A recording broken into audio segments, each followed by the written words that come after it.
shall not be moved. We shall not be, we will not be moved, just like a tree that's planted by the waters. We will not be moved. We're young and old together, and we will not be moved. Young and old together, we will not be moved, just like a tree that's planted by the waters. We will not be moved. We're men and women together, and we will not be moved. Men and women together, and we will not be moved, just like a tree standing by the waters. We will not be moved. City and the country, we will not be moved. The city and the country, we will not be moved, just like a tree standing by the waters. We will not be moved.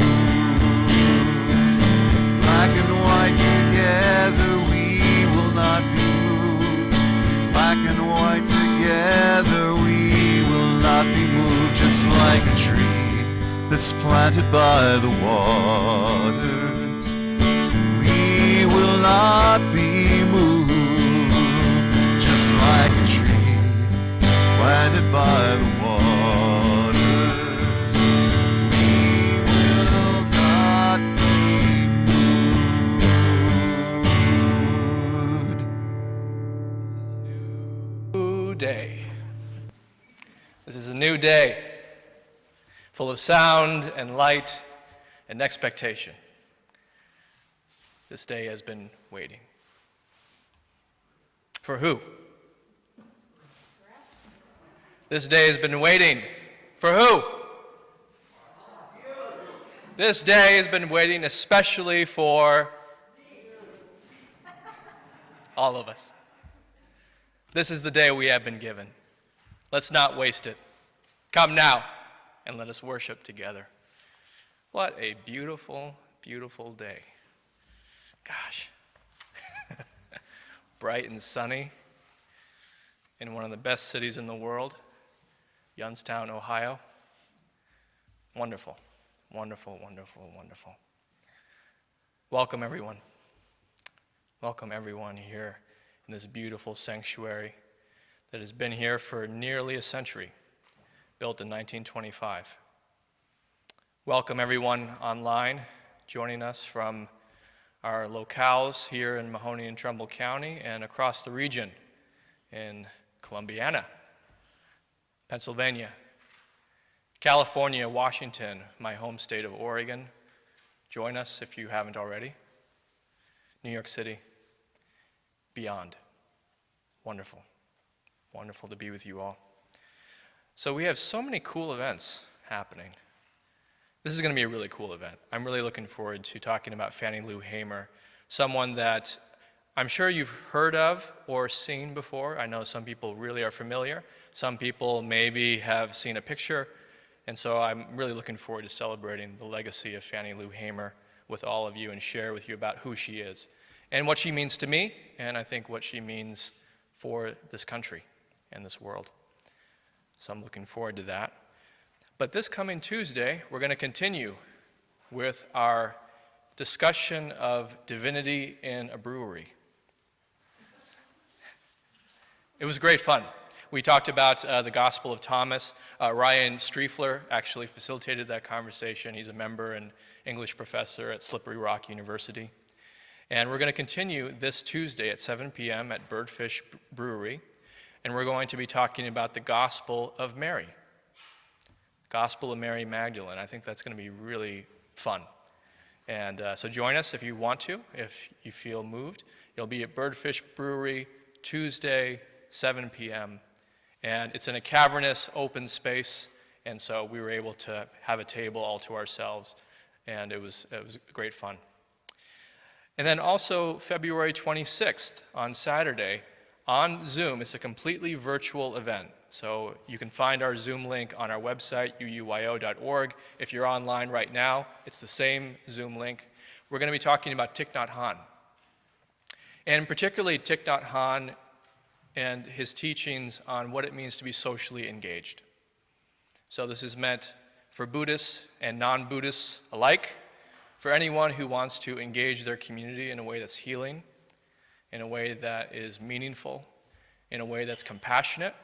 We're going to look at some of his Dharma talks, interviews, and teachings, and what he can teach all of us about what it means to be socially engaged. Again, it's going to be February 26th, Saturday, 11 a.m. Eastern Time on our Zoom channel. There's a special event I wanted to highlight on Sunday, February 27th, next Sunday, 2 to 4 p.m., Understanding Trans Kids, learning to be an ally to children and adolescents across the gender spectrum. This is going to be hosted by the Unitarian Universalist Church of Kent, Ohio, and they've opened it up to our community. And you can find the Zoom link in our weekly update. So if you have seen it, great. If you need it, just contact the office at UUYO.org. Again, it's going to be next Sunday, 2 to 4 p.m., Understanding Trans Kids, how to support them, be in relationship, and help them be who they are. And I would like to highlight next Saturday, 10 a.m. to 2, given the beautiful weather, given the beautiful sanctuary, we're going to have a wonderful work party. Two terms that I never thought could go together, but but they do. It's a work party. So you can join us anytime, 10 a.m. to 2 p.m. here, 1105 Elm Street. Join us for that. And last announcement, please, if you have children, join Kathleen after our Time for All Ages. She has a really wonderful program planned for youth of all ages. So join her after the Time for All Ages. And now, Elizabeth White, Board President for our chalice lighting.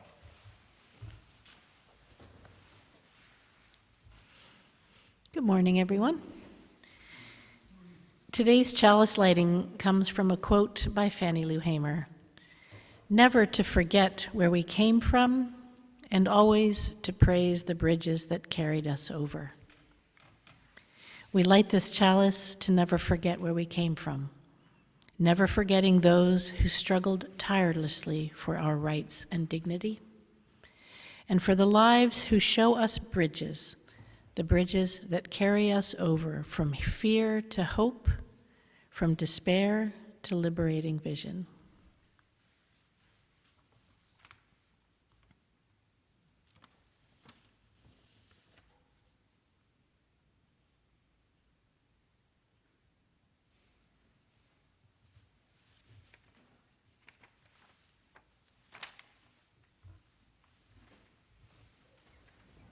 A 100,000 Welcomes by Mary Lee Donovan with pictures by Leon Cho. A note from the author.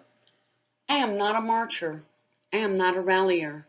I am not a fish shaker. I am not a knitter of hats or a waver of signs. My rage boils down instead to ink.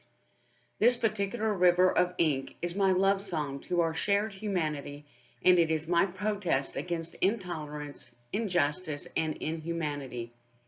When I was first moved to write this book, I started simply, find out how to say welcome in as many languages as possible. That search showed me that language travels and changes as people travel and mingle, clear proof that we are connected across time and place. Welcome, friend. Welcome. Dear neighbor, come in. No stranger dwells here. I greet you as kin. The door is wide open. Come in from the storm. We'll shelter in peace.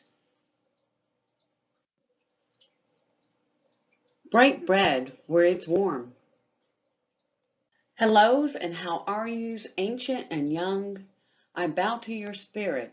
Salamat, datang. A laneway Ceylon. Bienvenida. Huang Ying. I greet you in sunshine or by light of the moon. My house is your house, O most honored guest. Yokoso. Shigano. May our meeting be blessed. Water to drink, to wash dust from your feet.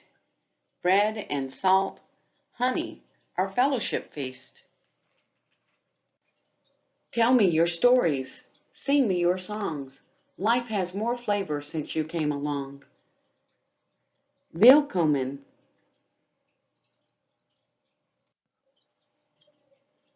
Svaget. Kush Aimded.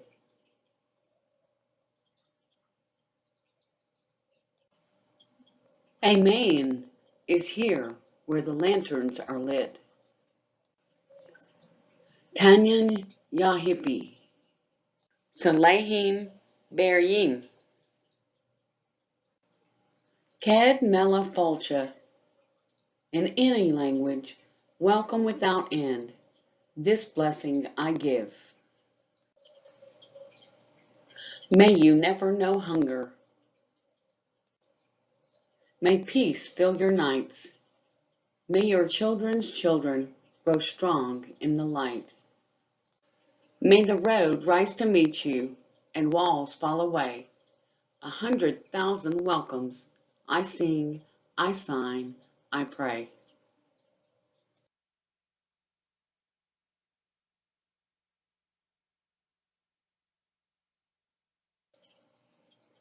There are almost as many ways of making someone feel welcome as there are people on our planet. To welcome another is to give that person and yourself a chance at a new connection, a new friendship, and maybe even new eyes through which to view the world.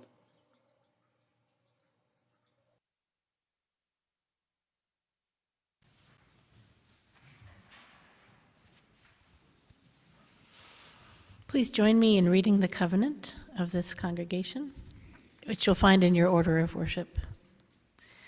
Love is the spirit of this church, and service its law. This is our great covenant, to dwell together in peace, to seek the truth in love, and to help one another. Each month, we donate all loose cash and unmarked checks put in the offering plate to a nonprofit organization whose mission and actions are consistent with UU principles and the mission of UUYO. For the month of February, that organization is the Academy for Urban Scholars High School in Youngstown. The mission of the Academy of Urban Scholars is to produce work-ready, college-ready, caring, articulate, critical thinkers and lifelong learners who are socially responsible, resilient, and productive citizens in an increasingly diverse global community and economy that leads to graduation. The Academy for Urban Scholars is an official public charter educational institution through the Ohio Department of Education. AUSY provides high school diplomas from a non-traditional approach. Their educational strategies are designed to eliminate barriers that prevent students from attending school, provide life skills assistance, promote career development, and assist with job placement. The current staff at AUS is dedicated to maximizing students' achievements through character development, community involvement, mentoring, and promoting blended learning outcomes. Their upcoming campaign is a musical instrument donation campaign. The Academy for Urban Scholars is working to construct a functional music program that will include a theory course for our scholars. We are now accepting music instrument donations of all kinds to ensure that scholars are equipped with the necessary tools to be successful musicians. We will now receive the offering that supports the life of Youngstown, the Mahoning Valley, and our wider world.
Meditation is trouble.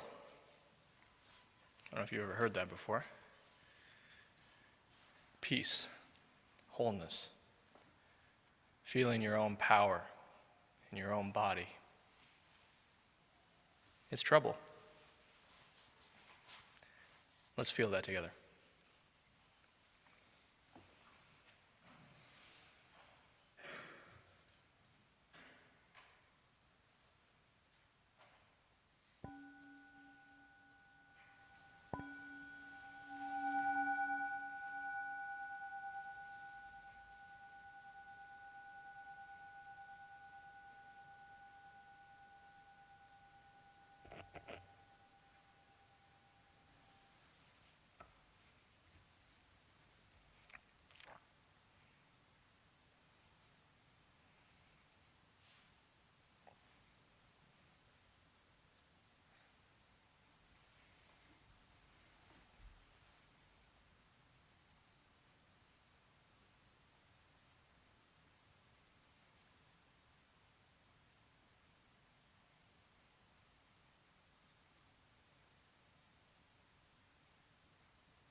Mississippi is still a very rough place. People is not just walking up like they used to do in the past, walking out. shooting a man down or getting maybe 200 or 300 people carrying you out and lynching you, but it's in a more settled way. They can let you starve to death, not give you jobs. These are some of the things that's happening right now in Mississippi. See, Mississippi is not actually Mississippi's problem. Mississippi is America's problem. Because if America wanted to do something about what has been going on in Mississippi, it could have stopped by now. It wouldn't have been in the past few years between 40 and 50 churches bombed and burned. You see, and this lead me to say, all of the burning and bombing that was done to us and the houses, nobody never said too much about that, and nothing was done. But let something be burned, by a black man, and then, my God, you see, the flag is drenched with our blood. Because you see, so many of our ancestors was killed because we have never accepted slavery. We had to live on it, but we've never wanted it. So we know that this flag is drenched with our blood. So what the young people are saying now, give us a chance to be young men, respected as a man. As we know, this country was built on the black backs of black people across this country. And if we don't have it, you ain't gonna have it either, because we gonna tear it up. That's what they saying. And people ought to understand that. I don't see why they don't understand that. They know what they've done to us. All across this country, they know what they've done to us. This country is desperately sick, and man is on the critical list. I really don't know where we go from here.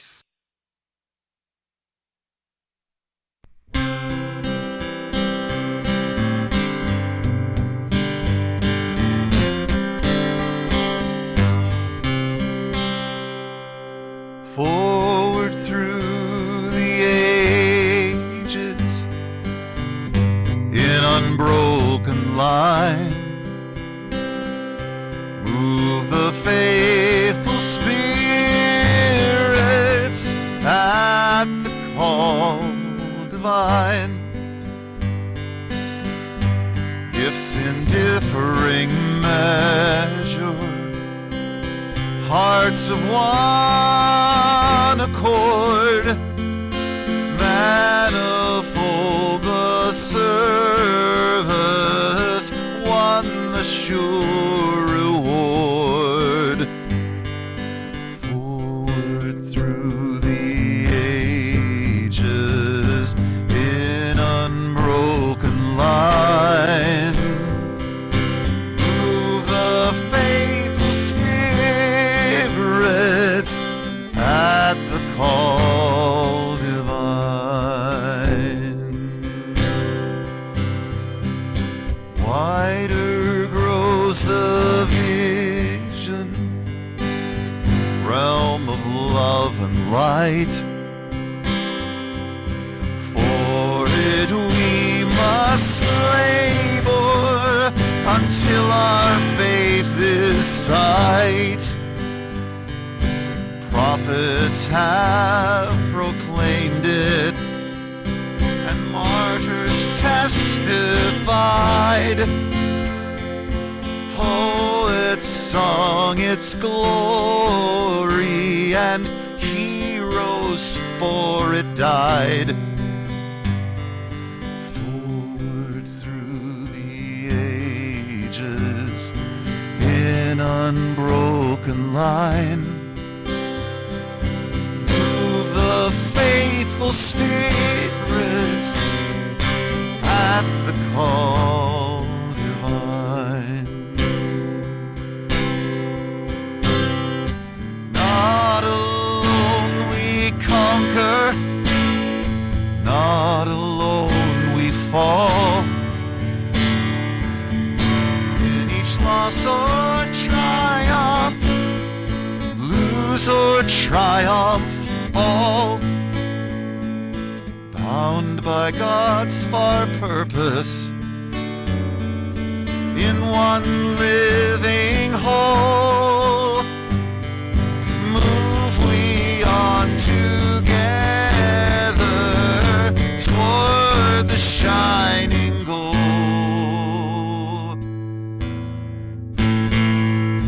Forward through the ages in unbroken line, move the faithful spirits at the call divine.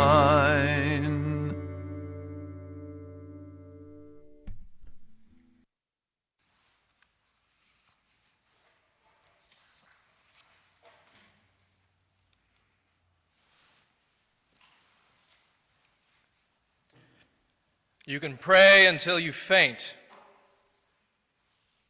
You can pray until you faint. But if you don't get up and try to do something, God is not going to put it in your lap.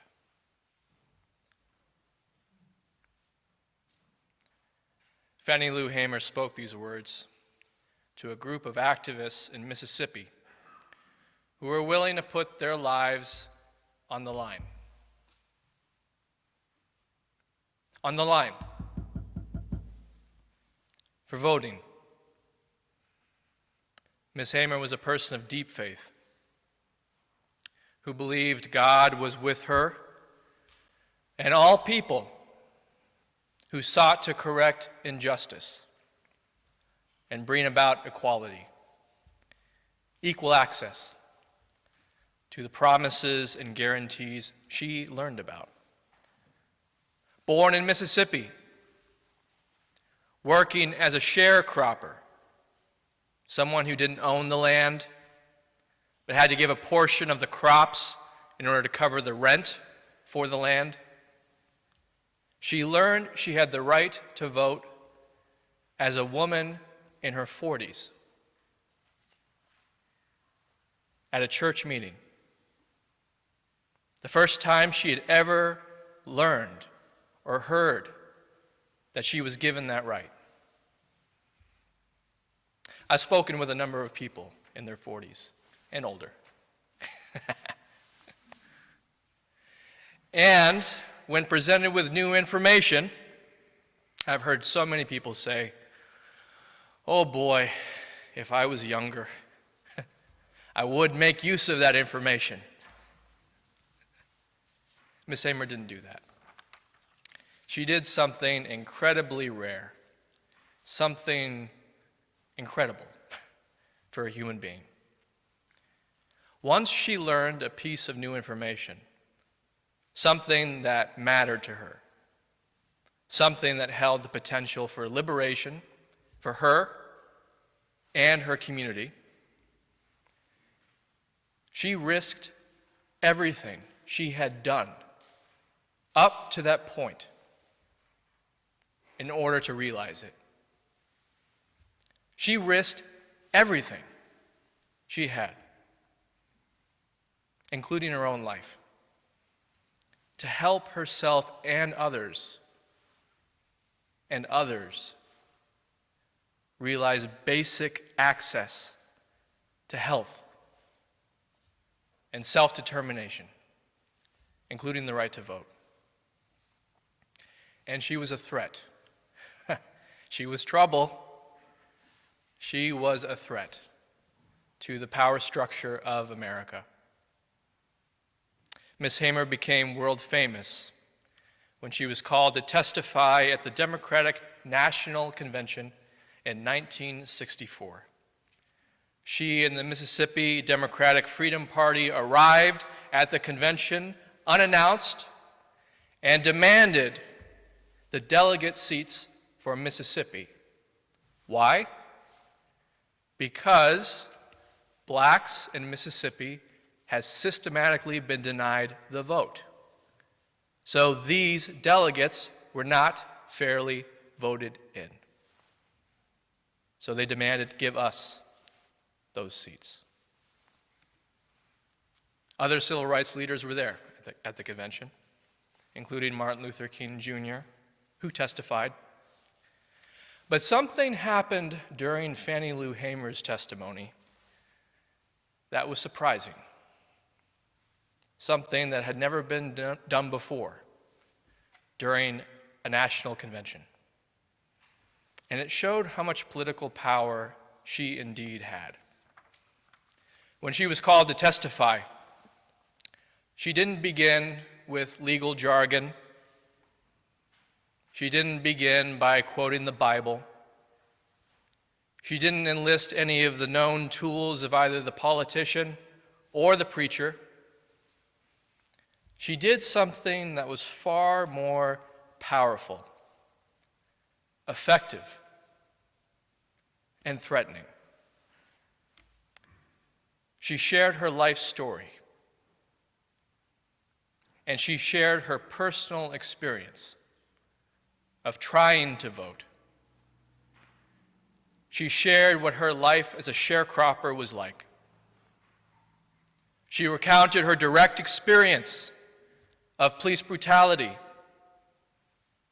She shared how she had lost her livelihood and her home because she tried to register to vote. It was so powerful and effective that the President of the United States at that time, Lyndon Johnson, called an emergency press conference in the middle of her testimony so that people couldn't watch it on their television sets. He called an emergency press conference and then said, when they pulled the cameras away to him, "This is the 9-month anniversary of JFK's assassination." The 9-month anniversary. And then he babbled about JFK for 5 minutes. And then after that, they went back to the convention and Ms. Hamer's testimony was over. The interruption backfired, however. All the reporters at the convention focused on Hamer's testimony, something that was so threatening, so effective, that the highest office in the land would have to turn away to try to distract the American public from it. Bob Moses, one of the activists who attended that convention, made a very keen observation. Johnson did not ask for an emergency press conference during Martin Luther King Jr.'s testimony. Did not. Let that play to everyone. The fear and panic occurred during Hamer's testimony. Why? Why do you think so? I think the reason is simple. In Hamer's testimony, there was nothing abstract, nothing secondhand. She spoke of her direct personal experience, and when she spoke, she conveyed the pain and struggle, and it was so clear and so obvious that it was impossible to ignore, impossible to turn away. I've seen video footage of the testimony, and I see all these delegates from Mississippi who systematically denied people the vote and knew that. And they have this look on their face of just great, like they have to use the bathroom, like great discomfort. But they can't turn away. It's just so, that kind of power. But Hamer offered more than just an indictment that day. She appealed to moral vision. She appealed to America and said, if anyone listening has any moral compass whatsoever, pretty low bar actually, whatsoever, they would join her and her people in the struggle for equality.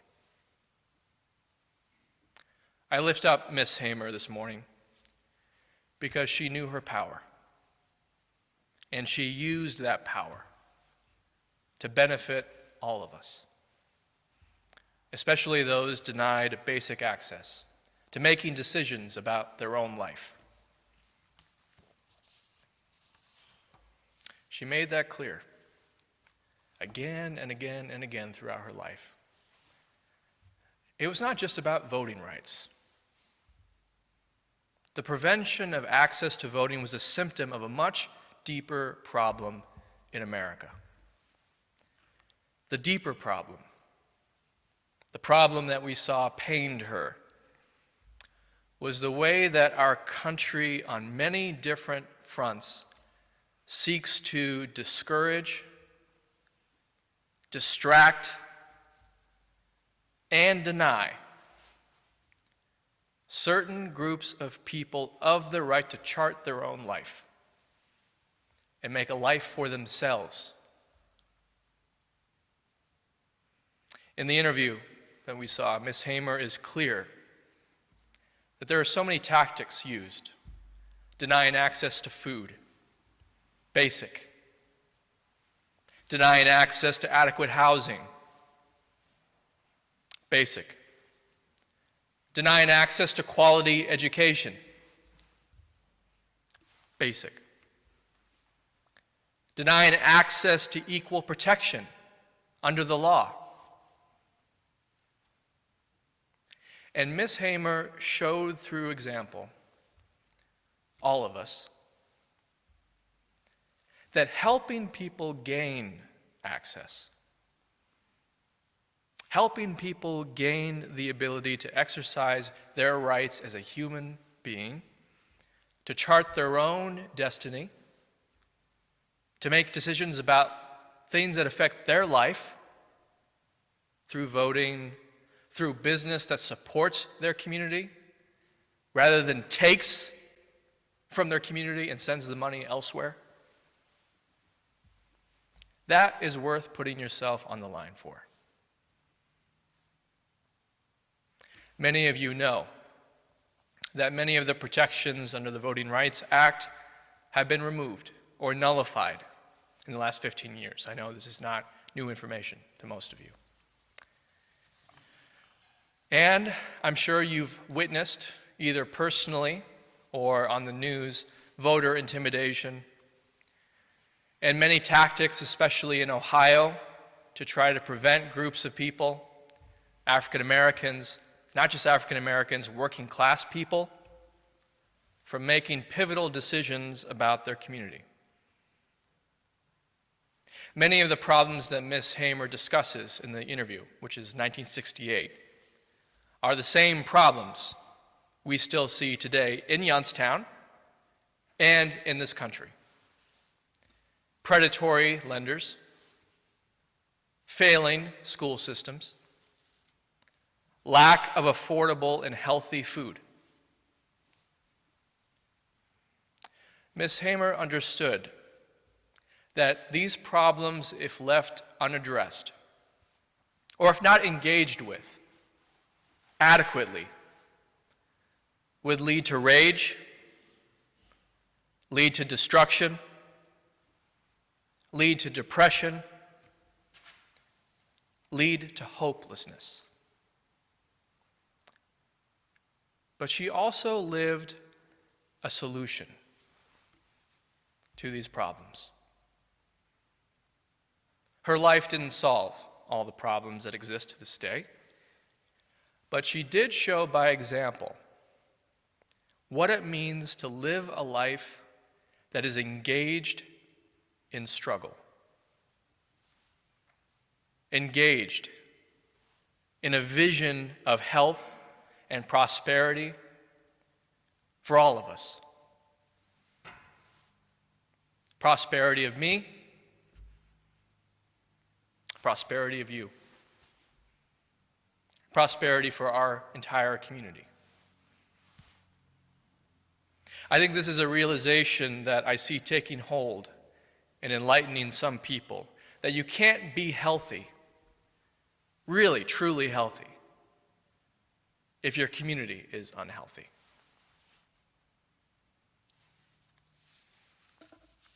true health is not just found in taking care of yourself.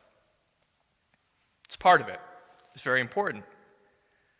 But being willing to engage in the struggle of others who want what we all want. Basic things. To be free. To have some say in what your life is. To have the opportunity for safety. We find happiness in engaging those who struggle, including the ways that we struggle. We find freedom in discovering that our life is shared, not separate. We find safety in reaching out beyond our comfort zones to bring more people ease and the possibility of joy. I think there is joy in a life well lived. And Miss Hamer lived well. I think it's a mistake to think that we'll be happy or that we'll be fulfilled once all these problems, all the problems in our community are fixed, rectified. I think that's a trap. It's a common trap, but I think it's a trap. With that way of thinking, if we can't imagine how something will be fixed, how we will be successful in our efforts, then it's not really worth trying at all. We act because we care and because we're connected. That's it. We do what we can, not because we're going to be rewarded or because we're going to cure what is wrong with this country. We do it because the effort is the cure. The effort is the cure. Joining together, enduring setbacks together, and persevering, that is the cure. I think it's really a path. And in my opinion, a good path. Which is why I consider Fannie Lou Hamer more than an activist. She's a spiritual teacher and an inspiration. Someone who challenges my moral compass. Someone who knew how to cut through BS and speak truth to power and truth to her community. And the truth is not just about hardship.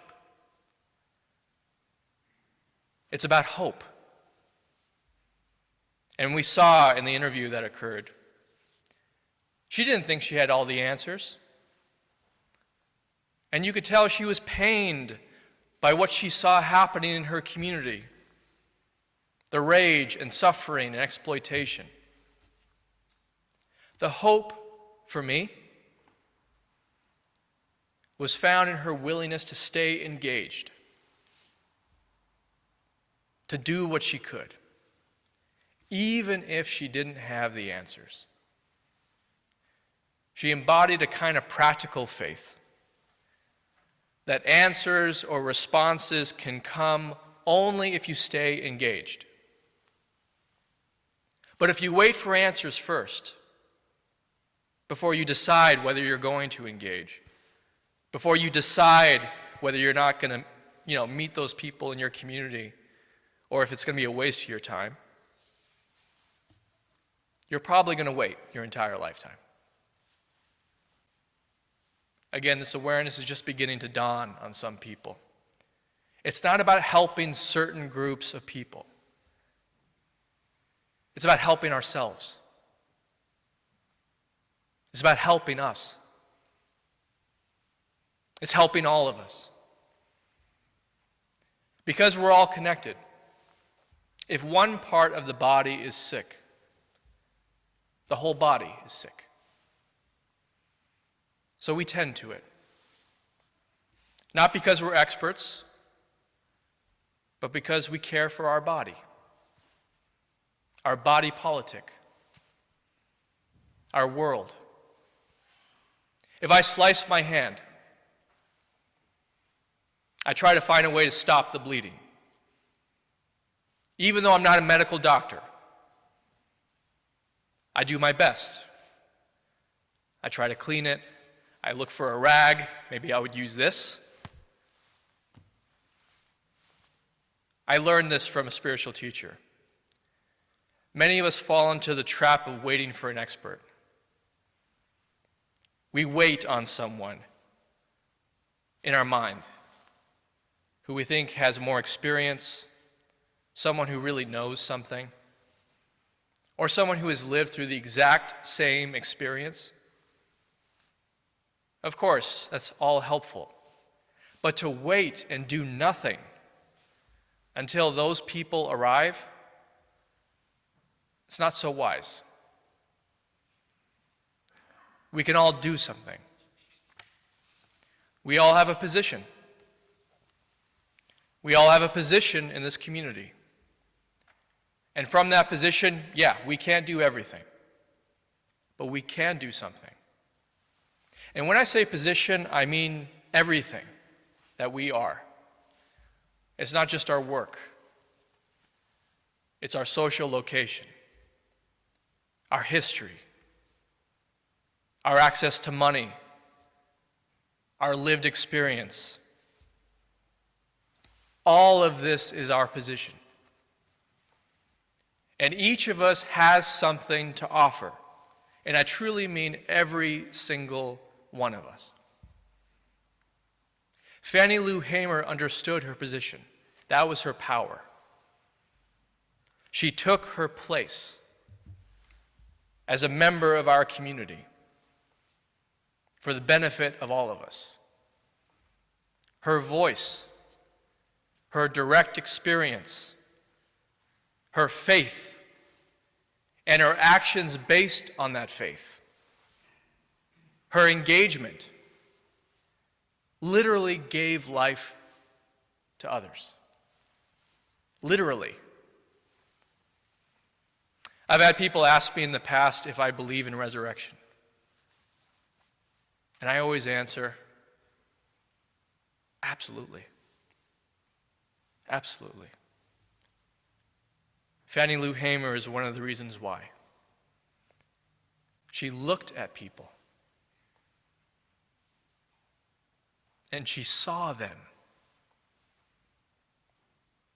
And through her voice, her song, her companionship in struggle, she brought people back to life. You can have people who feel rightfully so they are denied the basic building blocks of life, and through engagement show what it means to be alive. And what does it mean to be alive? I'll share an answer I learned from Fannie Lou Hamer. Share our light. Share our light with each other indiscriminately, without discrimination. Each of us is a light. I learned from Fannie Lou Hamer, share the light liberally. Share it everywhere we go, with every person we meet. Share it with our loved ones. Share it with strangers. Share it with our entire community. We don't need to wait to have an answer to a problem before we share our light. Our light is who we are. And when we share our light, we manifest our life. It becomes real. And that, at its heart, is joy. It is happiness. It's relief. It's a comfort and an inspiration. You don't need a special set of skills or experiences to share your light. We all can do that. It's amazing that we have the opportunity on this day to do that. It really is. In sharing our light, we learn what it means to be truly alive. We will learn, we will certainly make mistakes, and hopefully we're going to learn from our mistakes. Don't wait until you've figured out something in order to act out of a place of compassion. Just act out of it.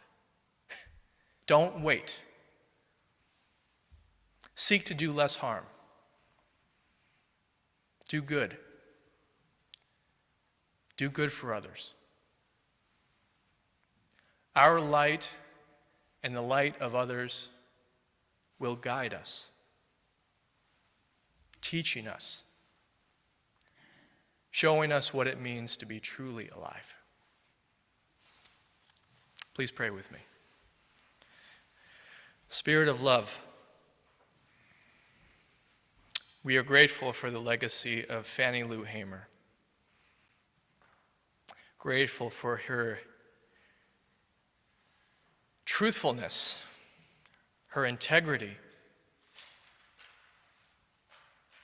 her pride. Please help us to learn to discover our own light, to share it,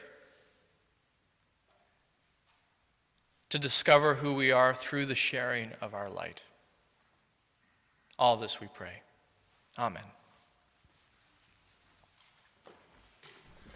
Would you all stand with me? I am going to sing, and Tim and I are going to sing This Little Light of Mine. And oh, how I wish you could sing it with me. But what you can do is you can clap your hands together, you can bang on the pew in front of you, you can, slap the person next to you on the back so we can hear that. Make a little noise, do something, hum it, do something, think about, because, it's all about that little light, and every one of you got it. Every one of you got it. The fact that you're walking this earth and you're in this building, you got it. So let's let it shine a little bit.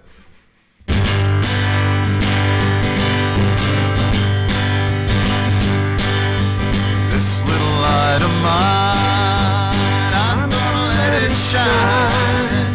This little light of mine, I'm gonna let it shine. This little light of mine, I'm gonna let it shine. Let it shine, let it shine, let it shine. Everywhere I go, everywhere I go.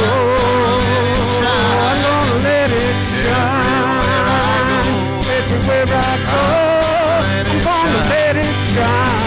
Everywhere I go, I'm gonna let it shine. Let it shine, let it shine, let it shine. Building up a world, building up a world. I'm gonna let it shine. Building up a world, I'm gonna let it shine. Yeah, I'm gonna let it shine. Let it shine. Let it shine. Let it shine. Clap your hands. This little light of mine. This little light of mine. Let it shine. This little light of mine. I'm gonna let it shine. Shine. This little light of mine. Yeah, I'm gonna let it shine. Let it shine. Let it shine. Let it shine. Shine.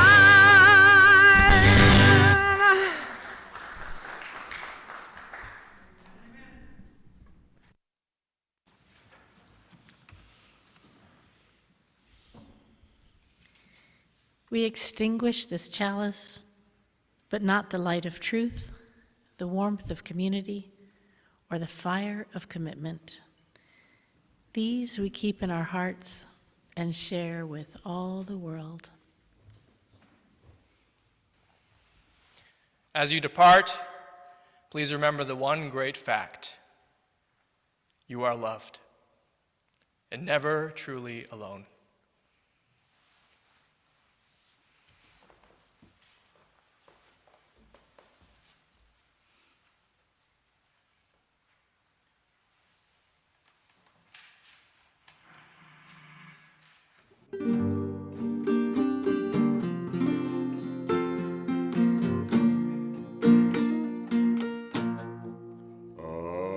Amen.